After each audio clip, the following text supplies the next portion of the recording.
শরৎচন্দ্র একদিন পায়ে হেঁটে হাওড়া ব্রিজ পার হচ্ছেন। সেই সময় একজন পকেটমার তার বুক পকেট থেকে চেন শুদ্ধ ঘড়িটা নেবার জন্য হাত বাড়ায়। শরৎচন্দ্র বুঝতে পেরে সঙ্গে সঙ্গে হাতটা ধরে ফেলেন। পকেটমার তাড়াতাড়ি বলে ওঠে, কটা বেজেছে স্যার? শরৎচন্দ্র পকেটমারটির পিঠে তুম করে কিল মেরে বললেন, একটা। পকেটমারটি বললে, ভাগ্যিস 12টা বাজেনি।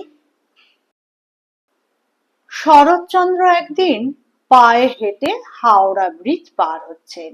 সেই সময় একজন পকেটমার তার বুক পকেট থেকে চেন শুদ্ধ ঘড়িটা নেবার জন্য হাত বাড়ায়।